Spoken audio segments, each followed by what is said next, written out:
د پښتنو فیورټ شي چې دی اده غوښه. د غوښه ډېر شوق سره خوري، که ساده پخه شي که مسالېداره پخه شي. داسې غوښه به جوړو چې د روش ذایقه به تاسو له درکوي. بیخي تاسو به وایئ چې روش غوښه به داسې نرمه او دا خوروا خو به یې لا مزېداره وي. اسانه غوندې کې طریقه ته ښیم، هر وخت یې خو غوښه الوګان هم خوند نه کوي. نو دلته به دونه غوړي واخلئ چې څومره تاسو اچوئ، او که چربي پکې زیاته وي بیا غوړي پکې لږ کم واچوئ. او پکې به 1 کیلو غوښه چې ده هغه غټې بوټیانو کې اخلي او که ورکوټو کې اخلي، ستاسو خپله خوښه ده. او ورسره مالګه واچوئ چې دا ښه سره کوه. دا به دا دونه سره کوو که نه، دا غوښه ما وینځلې وه، دا ما په چاڼ کې ایښې وه 1 ګنټه. وګوره دې اوبه پرېښوئ، خو دلته به ګیس تیز استعمالوئ. او د اوږې او د ادرک پیسټ به پکې واچو، او ورسره به 1 چمچ چې دی نیمه چمچ زیره پاوډر شو او نیمه چمچ دنیا پاوډر شو. دا زیره او دنیا پاوډر چې دا زه کور کې خپله جوړوم که نه، به زیره او دنیا روغواړئ یو ځای پاوډر کوئ او که بېله بېله یې کوئ. اوس وګورئ دې ځای کې مې ګیس ولاندې تیز پرېښو، اوبه وچې شوې، غوښه ښه ښکلې سره شوه. کله چې موږ واړه وو که نه، نو هغه ټایم کې هم د بجلي مسله وه، خاص کر کلي طرف ته که نه. او زموږ خو ابو ایرفورس کې و، نو زموږ د بجلۍ مسله به نه وه. خو چې موږ به کلي ته لاړو هلته به داسې دا غوښې ډېرې ډېرې سرې شوې لکه دا نه ده.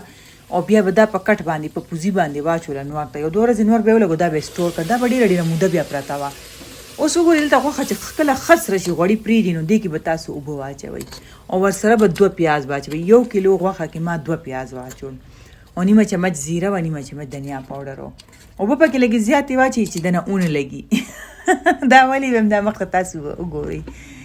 نو اوبه پکې وروسته بیا وچېږي که نه، او بس ډکن پې بند کړئ، پریشر ورکړئ، دونه ورکړئ چې غوښه نرمه شي. ما وله نیمه ګنټه پریشر ورکړو.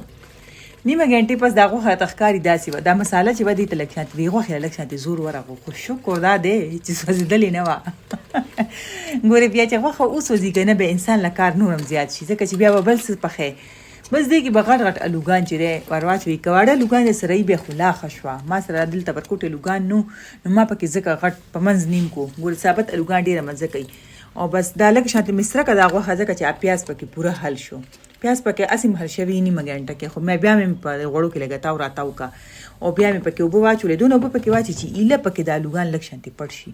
او بیا وله پریشر ورکوئ د 10 منټو 15 منټو پریشر خامخا ورکوئ چې الو ښه نرم شي. او بس هغې نه پس تاسو وګورئ داسې مزېداره ګریوي وه که نه، ګریوي مطلب دا لږه لږه خوروا. اوس دلته پکې ما خوروا نه ده کړې، تاسو پکې 1 پیاله اوبه بیا واچوئ، او که خپله پکې پاتې وي نو بیا خو لا ښه شوه. بیا خو دغه نشته، سوچ خبره پکې نشته. دلته دا ډېره زیاته داسې اوچه اوچه وه، خو موږ له دا اوچه غوښه داسې خوند راکوي. دې ته وایي سپینه اوچه غوښه، سره کړې اوچه غوښه. خو تاسو یې جوړه کړئ، تاسو به په خوند پوه شئ. موږ خو ټوله یو خانک ته راواچو، او کور کې صرف 3 کسان دي، نو ټول تللي دي افطارۍ ته. نو دا موږ 3 کسانو لپاره ښه کافي ده، ښه خوند به ترېنه واخلو مزېدارې غوښې نه.